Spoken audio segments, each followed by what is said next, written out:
চোর তৃণমূল এবং আলুর দাম দিতে না পারা তৃণমূলকে চোর চোর চোর চোর চোর ধরো জেল ভরো, চোর ধরো জেল ভরো, চোর ধরো জেল ভরো। ভোটের দামামা বাজতেই ফের উত্তপ্ত হয়ে উঠল তারকেশ্বর। বুধবার তারকেশ্বর বিধানসভার গোপীনাথপুর 1 নম্বর গ্রাম পঞ্চায়েতের কুমরুল গ্রামে নির্বাচনী প্রচারকে কেন্দ্র করে তৃণমূল এবং বিজেপি সমর্থকদের মধ্যে চরম উত্তেজনার সৃষ্টি হয়। পরিস্থিতি সামাল দিতে রীতিমতো হিমশিম খেতে হয় পুলিশ প্রশাসনকে।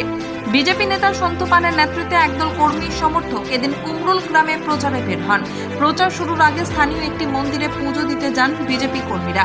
অভিযোগ, মন্দির চত্বরে তৃণমূল কংগ্রেসের সমর্থকেরা তাদের পথ আটকায় এবং শুরু হয় উত্তপ্ত বাক্য বিনিময়। দুই পক্ষের হুঙ্কার এবং পাল্টা হুঙ্কারে এলাকায় আতঙ্ক ছড়িয়ে পড়ে। সেন্ট্রাল সিকিউরিটি নিয়ে নির্বাচন কমিশন আমাদের নিয়ম করেছে প্রচারের জন্য। ওনারা এসে এখানে স্লোগান দিচ্ছে, দেখুন তৃণমূলের পতাকা দেখাচ্ছে, দেখুন চোরের পার্টি, চোর চোর চোর, চোর চোর, চাকরি চোর, আলু চোর। তৃণমূলের বাধার মুখে পড়ে মন্দির থেকে বেরিয়ে রাস্তায় অবস্থান বিক্ষোভে বসে পড়েন সন্তু পান এবং তার অনুগামীরা। বিজেপির দাবি, গণতান্ত্রিক পদ্ধতিতে প্রচারে বাধা দিচ্ছে শাসক দল।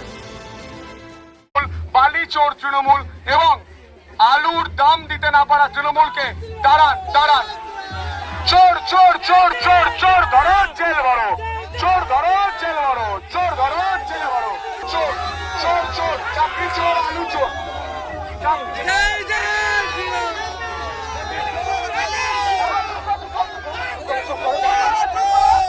ওনাদের এমনি ছেলেদের চাকরি চুরি হয়েছে, বালি চুরি হয়েছে, মেয়েদের সুরক্ষা চুরি হয়েছে, এনারা সব হারিয়েছেন। এনাদেরকে বিরক্ত করবেন না, চোরেরা তো রয়ে যাবে। এখন পুলিশকে বলে